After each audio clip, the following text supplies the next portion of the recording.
Hello and welcome to the Millionaire Life Coaching Podcast. I'm your host, Brandon Tarocco. I'm speaking today to Austin Blair, who is featured in The Organic Life, a documentary on organic farming and sustainable living. So, very interesting film, The Organic Life. How did you get started in organic farming? Actually, my now wife and I, Casey, who made the film, we were in Argentina and we woofed at a farm in Mendoza near the Andes, and I think that was kind of the first actual taste of farming for me. And then I did an apprenticeship in Sacramento for a year in 2009, and then kind of really got hooked. Just to tell everyone a little bit about the film, your wife had documented you, or your now wife had documented you for a year in your farming practice. How did you end up where you are? How did you get started, up in Northern California? Like so many things in life, I guess you just kind of follow the path that's presented to you. And Casey and I met in school and knew that we wanted to move out to Northern California at some point.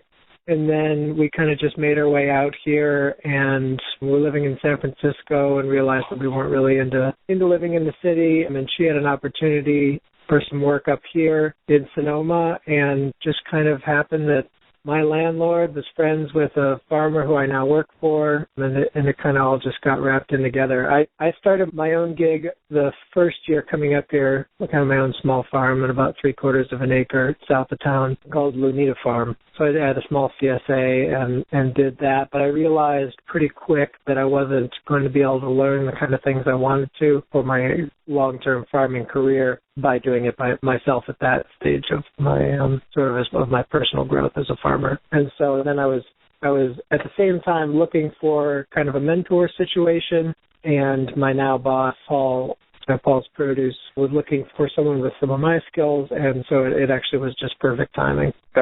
That's a perfect example of the harmonious occurrences in life, just kind of aligning everything in your favor. Why is organic farming your passion? I think what you get a chance to see a little bit of in the movie is kind of the physicality of the work, and that's something that I've long enjoyed.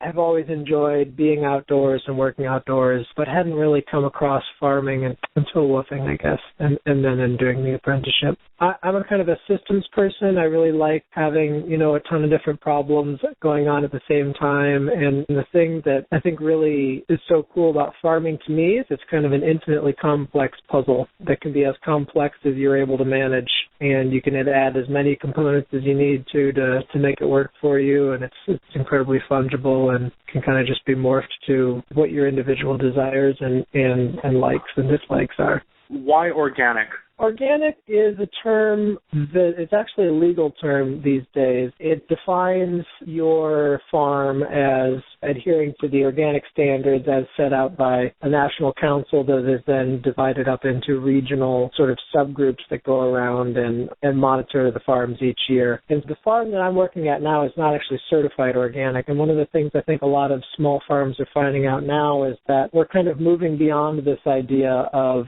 just organic. I think organic has been a great concept and a great buzzword to unite around over the last decade, or I guess some people probably out here would say they've been doing it for 3, 4, 5 decades. But certainly in my life, it's only been the past 6, 7 years probably that I've kind of been aware of this kind of food and been aware of these kind of growing practices and the problems with large-scale industrial agriculture. And I think in some ways organic is a response to that. In other ways, it kind of falls right in line with a lot of the things that I think I as a farmer and many other small farmers would take issue with. And so I think organic is a good starting point for a conversation about what a smaller, more localized, more robust food system could look like. And I think now a lot of people will look more toward the word of sustainable farming, which in many ways is a similarly nebulous word for what we're doing. But I think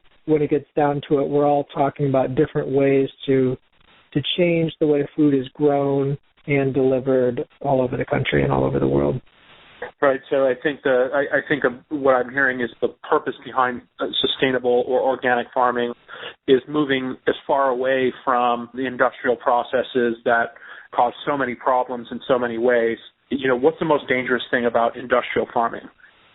it's hard to say what any one particular main problem is, but certainly the overall fossil fuel use, the degradation of the environment, and I think overall the quality of food that it's produced and the degree to which it's kind of served to change people's thinking about where food comes from, and not for the better. And I think, you can go to a grocery store, kind of a mainstream grocery store in any town in America today, and you're going to find the same banana, and you're going to find the same apples, and you're going to find the same broccoli. And you're going to find that same banana and apple and broccoli every day of the year, 365 days a year. The system that has made that kind of, some people would call that convenient, some people would call that customer choice.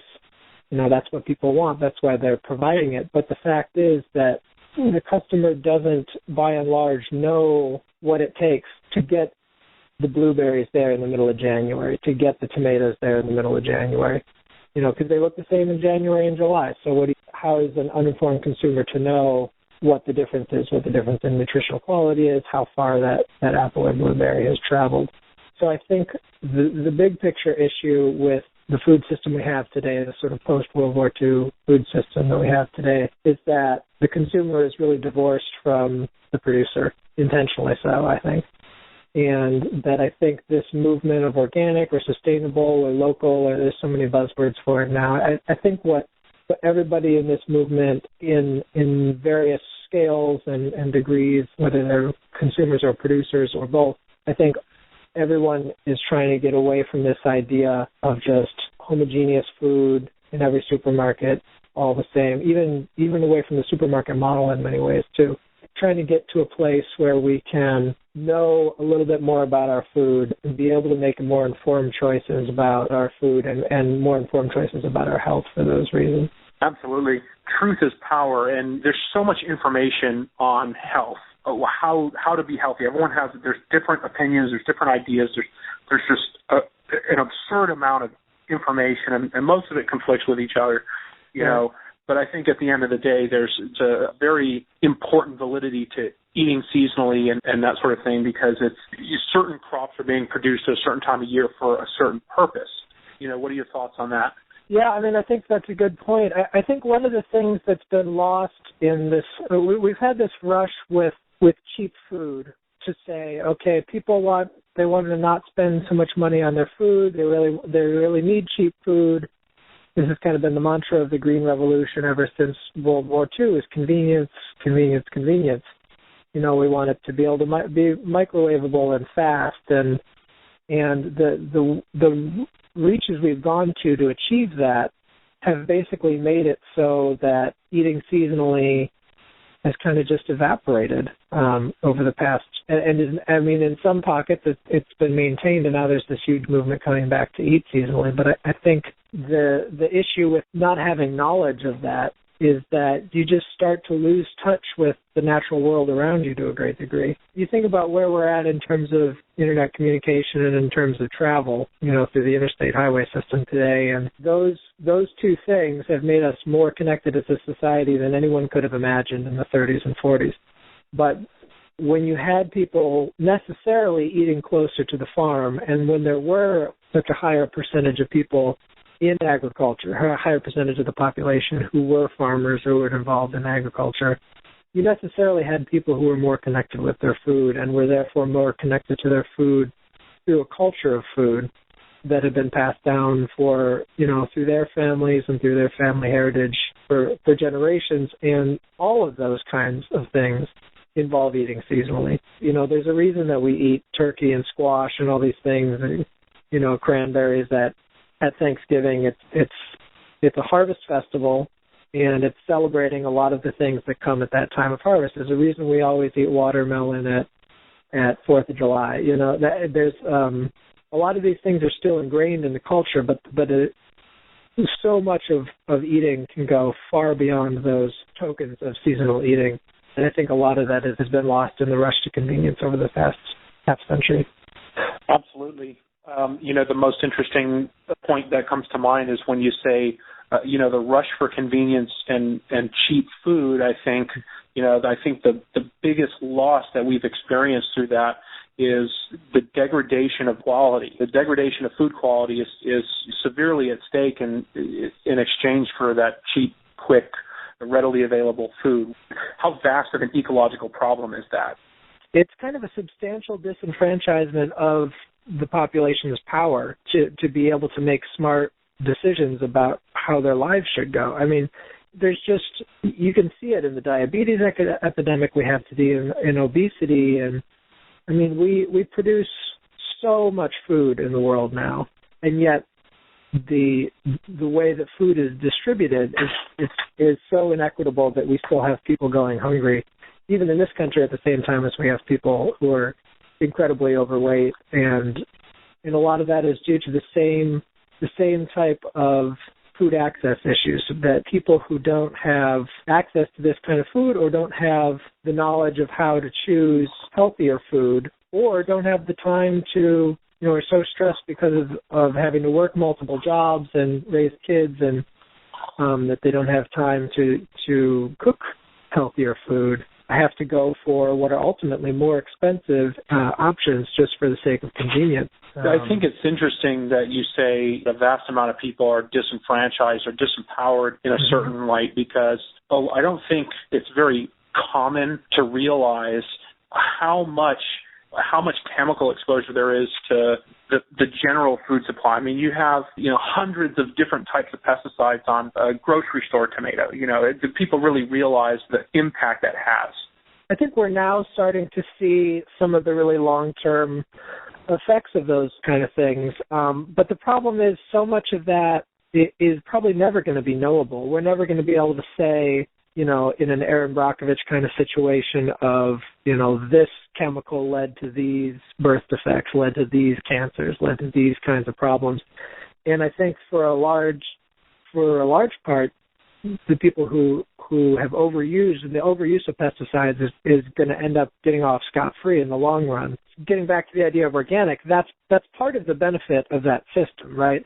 If you buy organic, no matter where it is, if you believe that regulatory system is robust enough to protect you, which I think it probably is for the most part, and that the people who are certified organic are growing organically and following those principles, then you're necessarily not going to have all of those pesticides and chemicals synthetic chemicals on your food.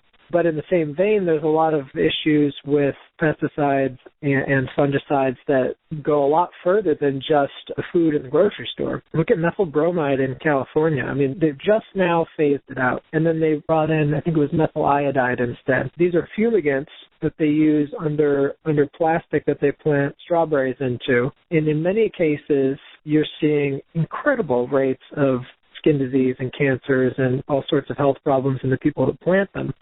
But now as you see so much growth in California, you're seeing a lot of residential neighborhoods abutting these strawberry fields and abutting the kind of farms that use these pesticides. And in some cases, you're starting to see clusters of different problems in those places, especially amongst kids. And so, I mean, in a lot of these kinds of situations, it's very, very difficult to have a definitive, this pesticide use caused this problem in this person. If you look at it on a larger scale and you look at the overall use that we've had and the overall volume of use that we had and the proximity to kids and schools and then to the workers who've been doing all this work, there's this whole level of disease and disruption of the quality of life of the worker and the consumer and the producer all wrapped up into the same system. I think it's becoming clear chemical agriculture is having effects far beyond personal or human health and diseases. I think there's ecological effects as well, and the passion that you have, I think, it's important for people all over to start understanding the importance of self-sustainable farming and having that connection with nature. What was your experience when you first discovered organics? What was that transition in your life like? It was really fascinating because we certainly ate vegetables growing up, but I had never eaten fresh off a farm quality food because it just wasn't available. Even today, the availability of this kind of food is so minimal compared to the fruits and vegetables of industrial agriculture. I think for me, being able to taste homegrown tomatoes, I think I say in the movie that tasting a truly good carrot. The farm that I work at now, I think, grows unquestionably the best carrots I've ever had, and that's due to 30 years of knowledge about how to grow carrots really well and keep them locally and pick them fresh and grow them in good quality soil so that they're not and not having them sit in the grocery store forever. And so I think for me, tasting that quality of food was really eye-opening because I think like so many people, I'd never really had fruits and vegetables in my diet in a large part because I thought they didn't taste very good. Looking back on it, I think I was completely justified in thinking that because they didn't taste very good. You can totally understand. I've talked to so many people, I don't like tomatoes. I don't, they're mealy and they kind of taste weird. I totally understand that. There's plenty of tomatoes that taste that way. And I'm sure there are truly people out there who just don't like the texture of tomatoes. But I have yet to meet someone who's tasted a ripe heirloom tomato and not said, wow, that is really good. And I think it's that way with so many different vegetables. Tomatoes are the poster child, and carrots and kale and all these kind of very, very popular vegetables. You walk into a grocery store and you can be forgiven for thinking that there's an incredible diversity of vegetables in there, but there really isn't. It's representing in there, 12 growing months because they're from all over the world. In each category of vegetable, there's only going to be one or two examples of what that is.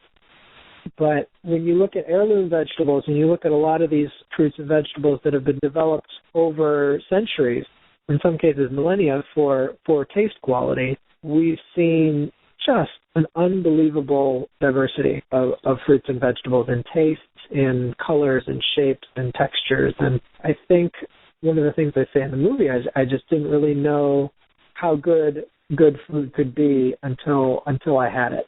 It's a tough rhetorical argument for someone who feels that they're on a budget, feels that organic is expensive. If you can actually have a conversation about it, I think there's a lot of situations in which you can really explain to people how it can actually be a lot cheaper buying seasonally.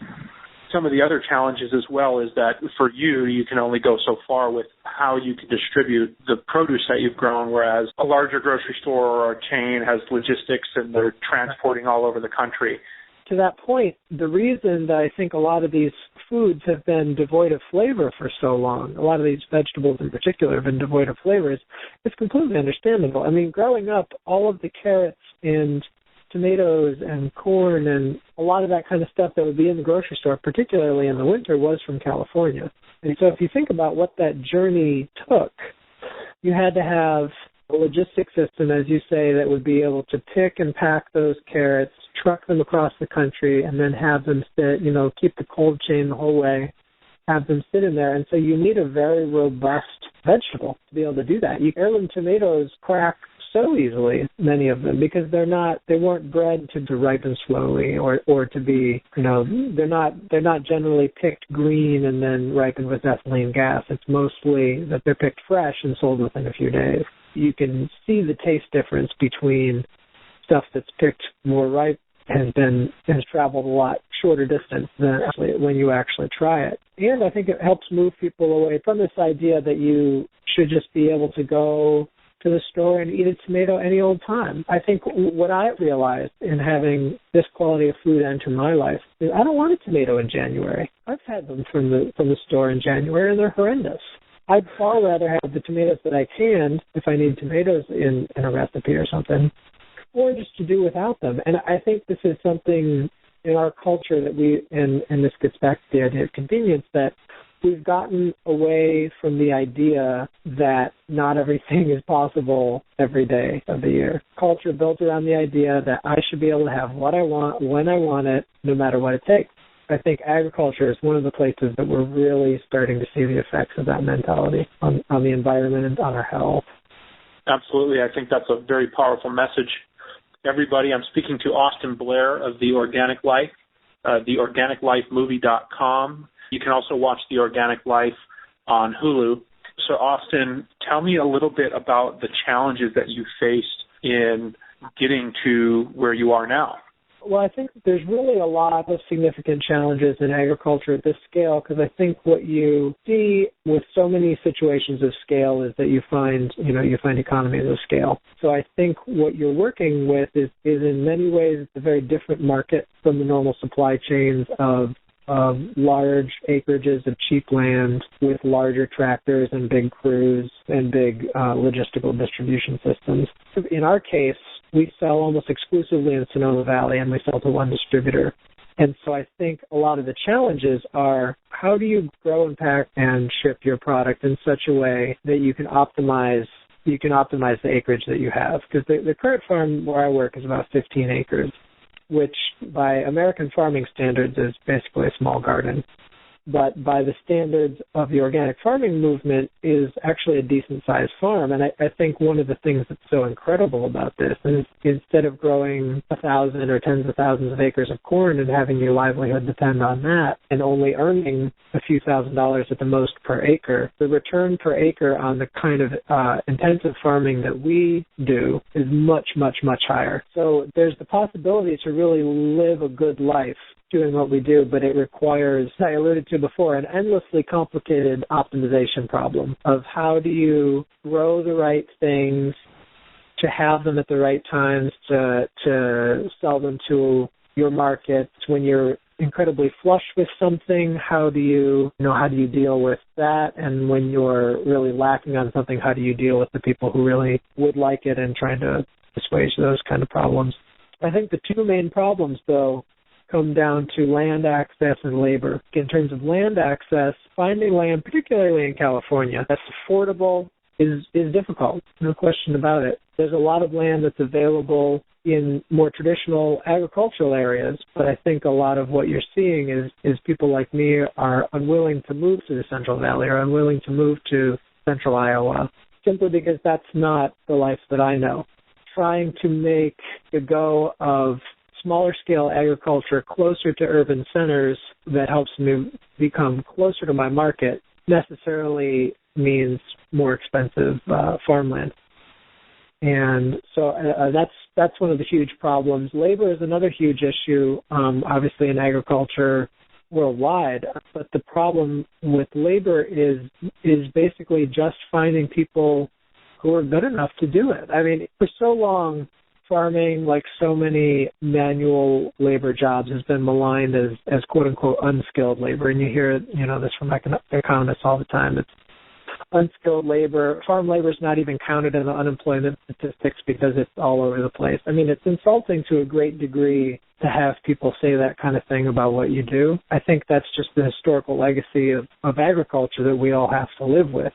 The truth of it is that, like domestic work or like restaurant work or like so many things, there really isn't such a thing as unskilled labor.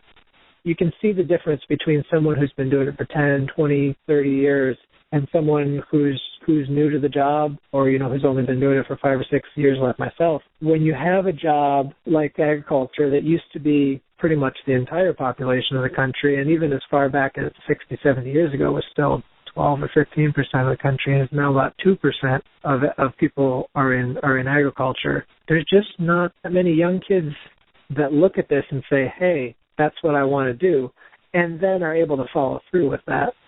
That's, to a large extent, a huge challenge, but I think it's also a huge opportunity because there are so many wonderful opportunities in agriculture, I think, particularly for young people who are interested in doing something different and working with their bodies and minds at the same time. So one of the things that I've been hearing about recently is California has been having a major drought. Are you in this area? Or are you kind of outside this area? What do you know about how this has affected agriculture? Yeah, I mean, California is just such a fascinating history of water use and drought. What I certainly didn't realize about California before coming out is that it's essentially a huge desert, particularly in the south, but also in the north. I mean, the overall rainfall is pretty low unless you're in a mountainous area, and Sonoma is relatively mountainous, and currently we're in the third year of the worst drought anybody's seen in at least 50 years. And I think a larger, kind of a macro picture of the issue is a lot of the geological evidence is now showing that this whole period in which California was founded in 1852, I guess, and they from that period through now has been actually a particularly wet period in California history.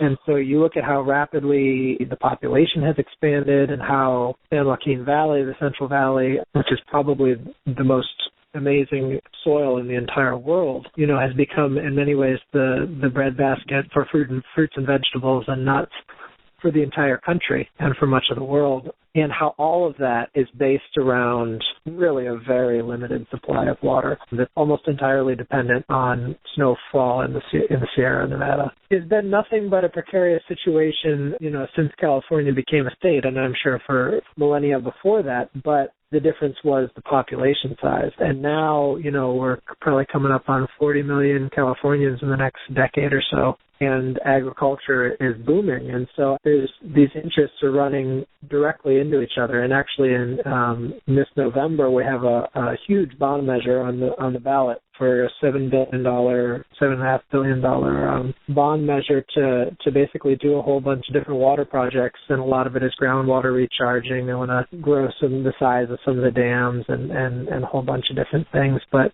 one of the things that's really fascinating for me, living and farming in California, having come from the Great Lakes region, which is basically the Great Lakes have a quarter of all of the world's fresh water in those 5 lakes, and so I grew up in a place where water was just endless, literally endless. And it rained all summer. So, anything you wanted to grow, you had a whole different set of challenges in terms of mold and blight and all those kinds of things that happen on the East Coast. The West Coast, in California in particular, the reason it's such an incredible climate, in addition to the amazing soils and the warm weather, is that it just doesn't rain in the summer here. In Sonoma, in particular, we basically have negligible amounts of rain between kind of mid-June and October for the most part.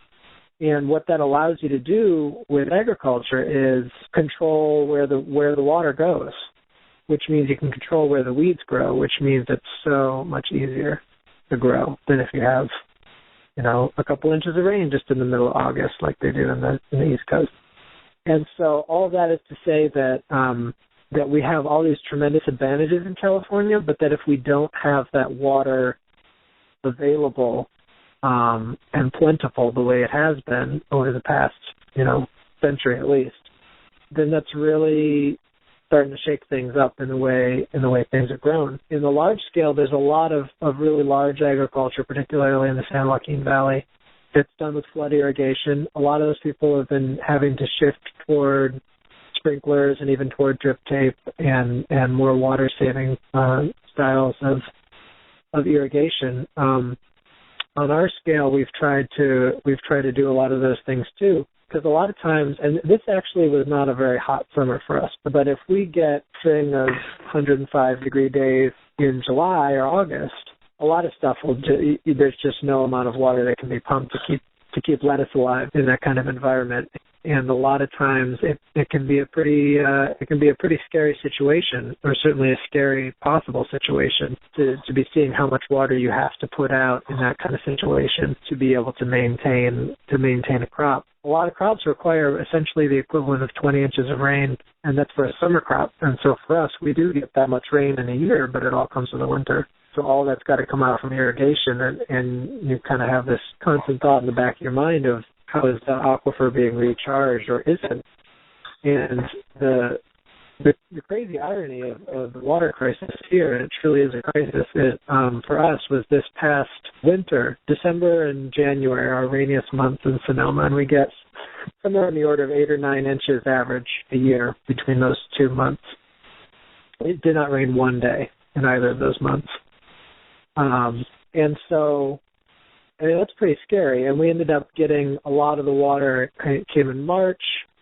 And in many ways, it was ironically, it was kind of a boon for us because the lack of water and the warm weather made it so that we were able to plant a whole lot in December and January, where usually the fields would be too wet to deal with. And so we were able to get a lot of crops earlier in the year and had a lot of good stuff ready for April that normally wouldn't have come till, late May or June. And so on the one hand, that was a financial boon for us to be able to have such good product so early in the year. But you also think, well, we're pumping water here. We're clearly drawing on an aquifer that's not being recharged. When we got rain in March this year, the scary thing about the way it started to rain, at least since I've been here, maybe it's been like this a long time, but it's not generally a slow drizzle for days on end. It's we got a foot in 3 or 4 days twice in March last year. And that much rain, it just runs off. I mean, the ground can't soak that up. And so unless you can devise ways on the farm to kind of slow the water, spread it, and sink it is kind of the mantra. It's all going to run off into the ocean, which on the one hand is necessary for keeping streams alive and for fish populations and for all sorts of things. But in terms of replenishing groundwater, having rain that looks like that is really kind of a scary prospect. And with climate change, it sounds like, especially for our area and for California in general, that's more how the rain is going to come. That's more, we're going to have warmer winters, which means less snowpack in the Sierra, which means less water coming in the spring, and it'll just run down as rain instead. So for California as a whole, it's a dire water picture. It really is. It's amazing how if something catastrophic were to happen in some way or another, then there's a certain preparedness that there as you're connected to the ground and you're connected to the ecology that you're working with. Right. I mean, one interesting kind of scenario that comes to mind is if you think about that idea of say it takes about 20 inches of water to grow an average crop, kale or tomato or something like that. Some take more, some take less. Obviously, a lettuce is smaller, but essentially what California is doing is exporting water in that way, right? It's a place that doesn't have that much water to start with. They pump all this water, or we pump all this water into crops, and then sell it all over the country to places that actually have a whole bunch of water, on the East Coast and in the Midwest and in the South. And so you have a situation where the driest area of the country, just because it has the best land, is exporting essentially its water to the wetter rest of the country, and it's really a tenuous situation, it seems to me. That's a very interesting insight. How focused are you on your mission during the day? Are you doing anything outside of that to promote or educate other people in this field who are interested in becoming involved? Because I think one of the main points that you touch on in your film is you're kind of a dying breed of people who are facing these types of needs, and I think there is a growing need for real healthy food, I think it's a severe need. So what kind of things are you doing to educate and kind of spread this message aside from the movie? Are you working with other farms or teaching other farmers, or what kind of things are you involved in there? Right. Yeah. I mean, it's a great question. It's kind of, I guess this is why you have to call it a movement, because it's not, everybody brings something different to the table in terms of if you want to call it the organic farming movement. I think is probably the most cogent way to say it. I think what I bring to the table is the production side, but also that I can, to some degree, be a spokesman for other people who are like me and who have the passion for doing what I'm doing, but hopefully to explain kind of a first-person narrative of, this is why this is important, this is how much work it takes to do it, and this is why your food costs as much as it does, and why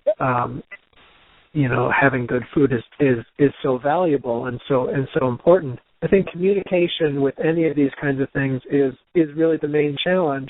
And because, as I say in the movie, I didn't know any of this stuff before I got into farming and before I started hanging out with farmers and eating this kind of food and cooking this kind of food. And for me personally, cooking is how I express myself, and it's really the kind of the main reason that I got into farming in a way was through my cooking. For me, trying to find ways to use that to help educate people and to help talk to others. And so in that case, it's really only, direct family and friends with whom I share meals or for whom I cook meals, who I can have conversations with about where the ingredients come from and how I'm using them and why I make certain choices in the way I cook and grow the food.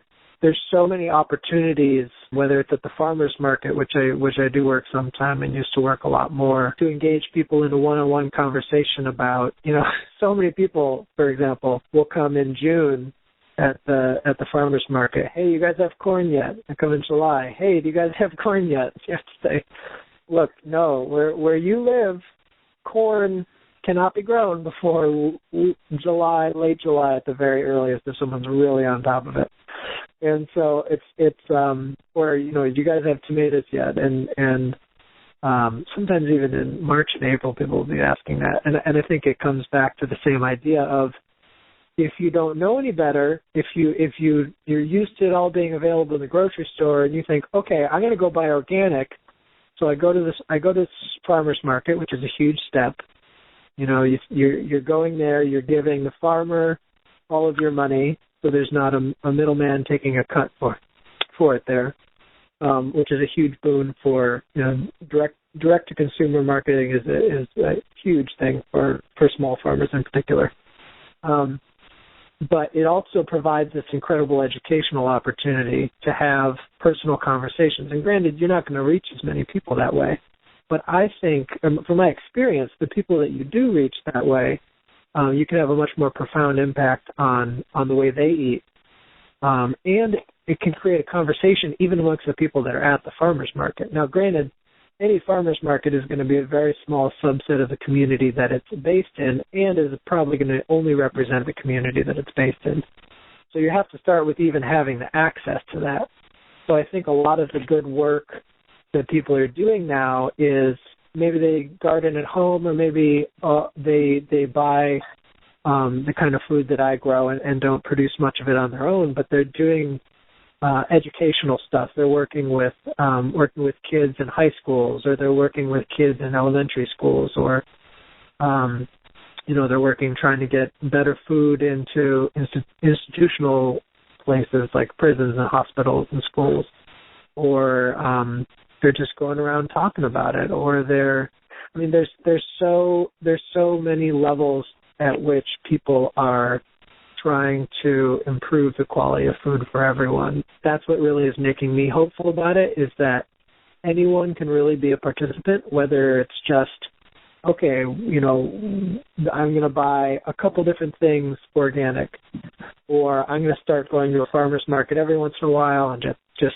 see what it's like. I think there's a lot of room for people to make more conscious choices about the way they eat that will improve their lives, and I think that's hopefully something that I can have an impact on to some degree. I think everyone has to kind of focus on what their comfort level is and what their skills are, and I think in my case, public speaking is not really my thing. And so I think, rather than being someone who goes around and gives talks, producing the food is probably more in line with what I'm interested in.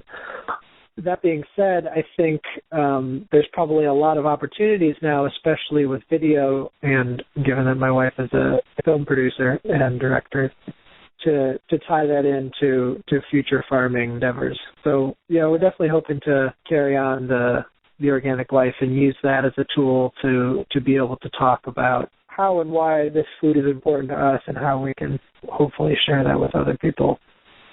Well, that's great. I mean, and the movie's very well done. It's very informative. It's very personable. And I think, like you said, you're kind of restricted to what your skills and passions are, which is great. I think it's incredible that you've been able to showcase that or put that message out into the media channels that you have opened up with the internet and all the technology that's existing. There's a proper use for it. It's always good to see that coming to fruition. If you're listening and you haven't seen the movie, it's The Organic Life.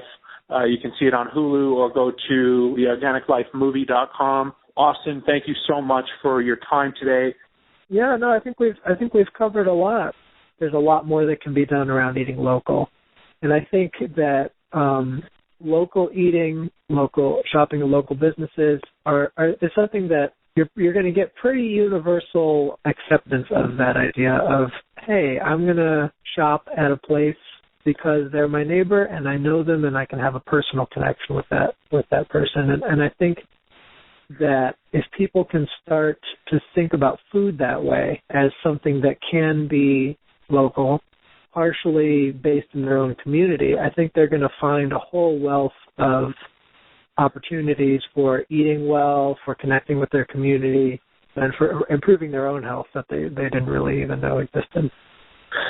That's great. That's an excellent message, Austin. Thank you so much for your time. And check out theorganiclifemovie.com. Yeah, thanks, man. The one thing I forgot to mention is that there's actually a cool high school-based and kind of community forum-based curriculum on the website that you can download for free. And if people wanted to host screenings or show the movie or just download those and have a conversation with people about them, it's kind of a nice way. It's a nice way to start a conversation and frame it, I think, for a community gathering. Okay, so there's some additional resources on the website that. Yeah, they're very.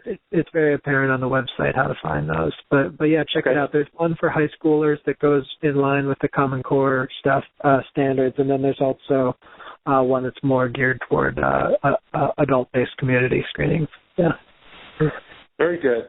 So everyone, check out theorganiclifemovie.com. There's some additional resources for those of you interested in what we discussed today.